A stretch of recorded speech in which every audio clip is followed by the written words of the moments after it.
ቴዲ አፍሮ መግለጫ ስለተከለከለ እንዲህ አይነት ምላሽ ሰጥቷል። ብዙ ጊዜ እዚህ አይነት ነገሮች ሲደጋገሙብህ የምትለማመደው የስሜት ማመጣጠን ትናለ። ከዛ በተረፈ እንደዚህ ጋር ደግሞ መከልከሉ ተገቢ አይደለም። ወደፊትም አለበቂ ምክንያት መከልከል ተገቢ አይደለም።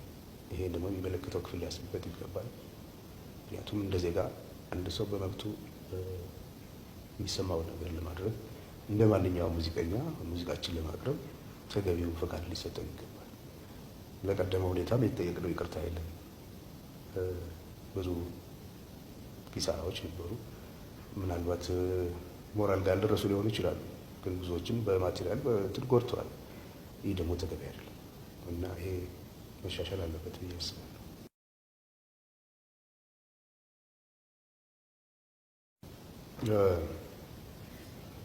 ከምንም በላይ አንድ ህዝብ እንደ ሀገር ሲኖር ብዙ ጊዜ የተለፋበት የተቀባበለ የትውልድ ቅብብል ውጤት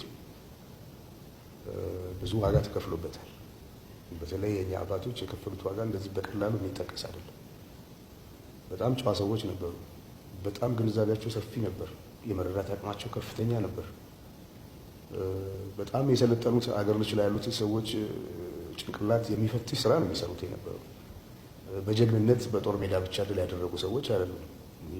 የመንግስታቱን ማህበር ጉባኤ የፈተኑ በሀቅ የቆሙ በወረቀት ላይ የተፈረመውን ነገር ለማስፈጸም የጸኑ ጨዋ ሰዎች ነበሩ።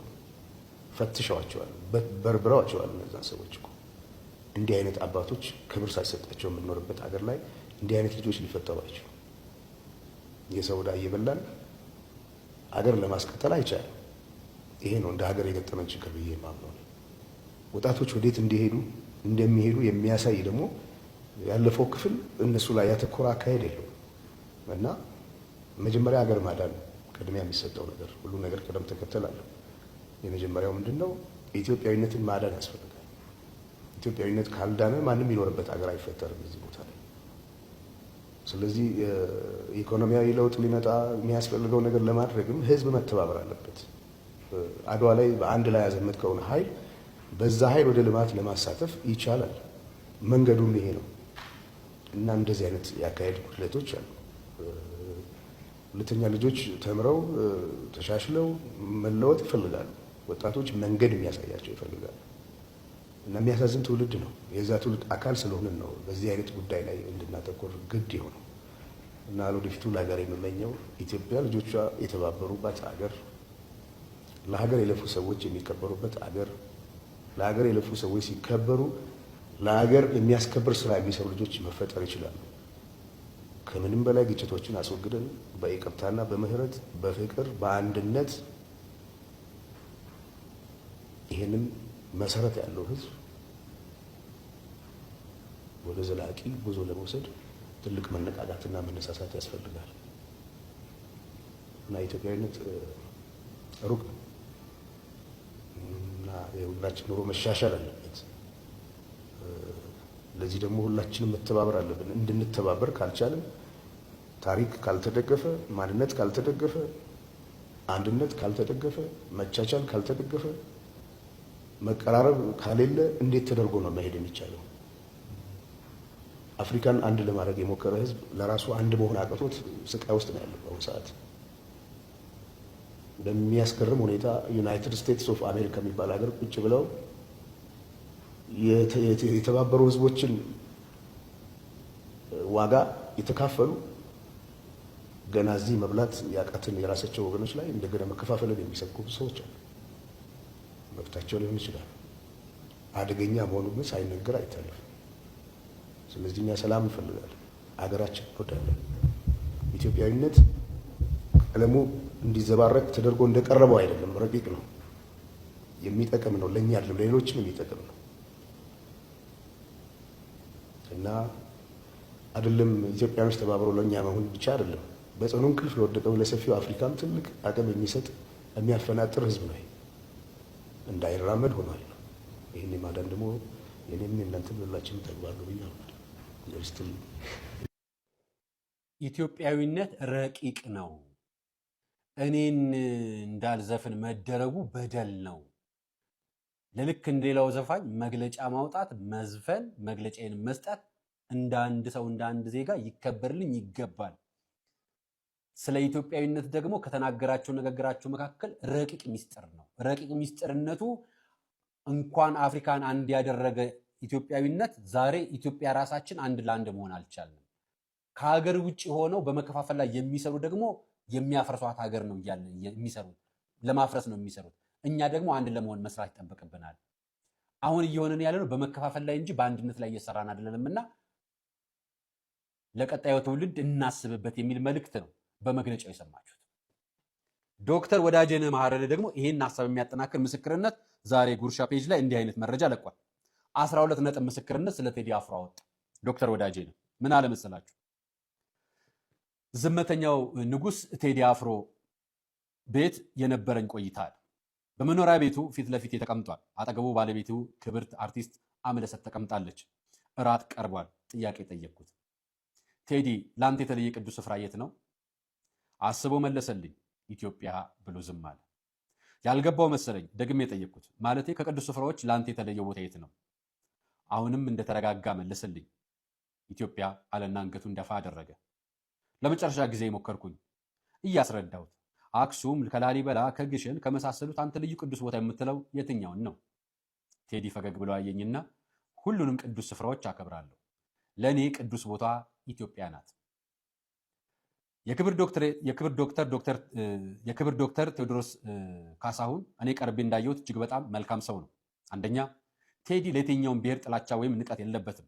የተለየ የብሔር ፍቅርም የለውም። ለእርሱ ሁሉም ኢትዮጵያውያን እኩል የተወደዱ የተከበሩ ናቸው በነጥብ ሲያስቀምጠው። ሁለተኛ ቴዲ አፍሮ የሚተማመንበት በችሎታው በዝና ወይም በገንዘቡ አይደለም። በሰራዊት ጌታ በልዑል እግዚአብሔር ግን እጅጉን ይተማመናል። የሚጠብቀኝ ሊቀ መልአኩ ቅዱስ ሚካኤል ነው ብሎኛል ቴዲ። ሶስተኛ ቴዲ ክርስቶስን ይወዳል። በሳሎኑ ግድግዳ ላይ የተሰቀለውን የዓለም መድኃኒት ኢየሱስ ክርስቶስ በትልቁ ተስሏል። ቴዲ ያንን ስዕል እያየ ይተርከዋል፣ ይገልጠዋል። የጌታም እናትም የልብ ወዳጁ ናት። አራተኛ ቴዲ አፍሮ መዝሙር ያዳምጣል። የሚወዳቸውን 2 የድሮ መዝሙሮች ከፍቶ አሰምቶኛል። በራሱ ሃይማኖት ባይደራደርም ለሁሉም ሃይማኖቶች ክብር ባለው በራሱ ሃይማኖት ያሉትን የገዳም አባቶች ያከብራቸዋል፣ ይሰማቸዋል። አምስተኛ ቴዲ ሲናገር ቁጥብ ነው። ቃላት አያባክንም። በሚገባ አስበው ነው የሚናገረው። ቃላቶቹን ያሻቸዋል፣ ያሽሞነሙናቸዋል፣ አጣፍጦ አሳምሮ ቀምሮ ያወጣቸዋል። ቴዲ ሲያወራ መስማት እንደ ሙዚቃ ነው። ስድስተኛ ቴዲ አፍሮ ለትዳሩ ታማኝ ነው።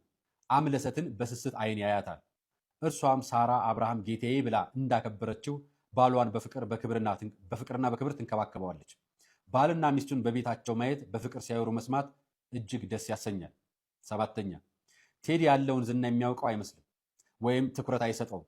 ስለሱ ለማውራት ስሞክር ወሬውን ፈጥኖ ይቀይረዋል። መሞገስን ይሸሻል። በጣም ትሁት ነው። ዝምተኛነቱ ኩሩ ሊያስመስለው ይችላል፣ ግን ቴዲ ኩሩ አይደለም። ሰውን በሁለት እጁ የሚጨብጥ ጎንበስ ብሎ እጅ የሚነሳ ጨዋ ሰው ነው። ስምንተኛ ለቴዲ ሙዚቃ ህይወቱ ነው። በጣም ከፍተኛ ሙዚቃ ችሎታ፣ ክህሎት፣ ሙዚካል ኢንቴሊጀንስ እንዳለው ይታወቃል። ኑሮ ከቤቱ ወደ ስቱዲዮ ነው፣ ከስቱዲዮ ወደ ቤቱ ነው። የሙዚቃ ስራዎቹን የሚወደዱት በስጦታ ላይ ትጋት ተጨምሮባቸው ነው። የቴዲ የሙዚቃ ጂኒየስ ይመስለኛል። ዘጠነኛ ቴዲ አፍሮ መጽሐፍትን ያነባል። ለማንበብ ጊዜ አለው። ታሪክ ይወዳል። ታሪክን በጥልቀት ይመረምራል፣ ይፈትሻል፣ ያሰላስላል። ቴዲ ጥሩ አሰላሳይ ነው። አስረኛ ከቴዲ ጋር ባሳለፍኳቸው ሰዓታት የትኛውንም የፖለቲካ ሰው አንስቶ አላወደሰም፣ አልተቃወመም። ፖለቲካዊ አስተያየቶችን ሲሰጥ አልሰማሁትም። 11ኛ ቴዲ አፍሮ ቀርበው ሲያዩት በሚዲያና ከሚታየው በላይ ልዩ ሞገስ፣ ውበትና ክብርን የተላበሰ ሰው ነው። ጃኬት በቲሸርትና በጂንስ ለብሶ ዘውድ የጫነ ካባ የደረበ በትረ መንግስት የጨበጠ ንጉስ ይመስላል። 12ኛ ቴዲ ሐሙስ ከሚወጡት ስራዎቹ ሀገራዊ የሆኑትን ሁለቱን ከፍቶ አሰምቶኛል። እጅግ በጣም አስደናቂ ናቸው። ለሀገርና ለሕዝብ ያለውን ፍቅር የሚያንጸባርቁ ታሪካዊ ስራዎቹ ናቸው። የክብር ዶክተር ቴዎድሮስ ካሳሁን ስራውን እንዲሰራ እንፍቀድለት። ቴዲን መጥላት ይቻል ይሆናል፣ በቴዲ መጠላት ግን አይቻልም። ንጹህ በሆነው ልብ ውስጥ ጥላቻ የለም። ፍቅር ያሸንፋል ሲል በፍቅር ተሞልቶ ነው። ማንንም የመጉዳት አቅም የለውም። ወንድማችንን ያለ ልዩነት እንቀበለው። ሊወደድ፣ ሊደነቅ፣ ሊከበር የሚገባው ስጦታችን ነው። ዶክተር ወዳጄነህ መሐረነ የሰጠው ምስክርነት። እኛ ደግሞ መንፈሳዊና ማህበራዊ ጉዳይ አቅራቢዎች አይደለም። የቴዲ ዘፈን መዝሙር አይደለም። ቴዲ በ25 ሚሊዮን ብር ለሰዋሰው መልቲሚዲያ በገባ ውል መሰረት ከነወለዱ 33 ሚሊዮን ብር ክፍያውን ፈጽሟል። ያው እንደምታዩት ዜና